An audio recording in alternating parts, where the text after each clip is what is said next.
From since I was a little kid, I really wanted to see the world from up there. I wanted to see Earth. And you know what? It's so beautiful. Doesn't matter how many pictures I've seen, I can't put it in words.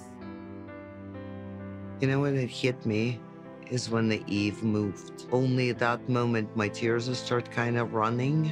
I don't think I've ever had as smooth of a flight as I had on a commercial airline. Not one bit of turbulence.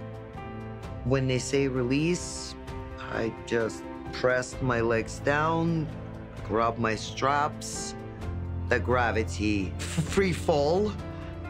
But then seconds after that, it was fire, fire, fire, and we went. And next thing, I hear the pilot says, unstrap. Clear to unstrap. And I just turned my head to the window and I saw the black and I froze. All I could do is stare at the Earth.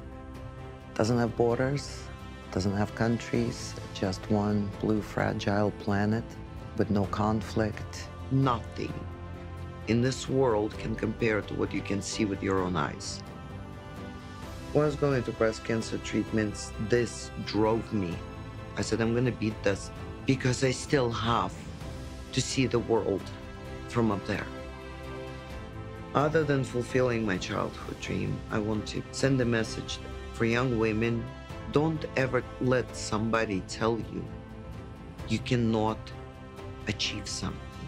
I was a little girl growing behind the Iron Curtain. An idea of flying to space was as far-reached as me growing two horns out of my head. And when the opportunity presented itself with Virgin Galactic, I put my mind to it. I made it happen because this is what I truly dreamt of. So today I became an astronaut.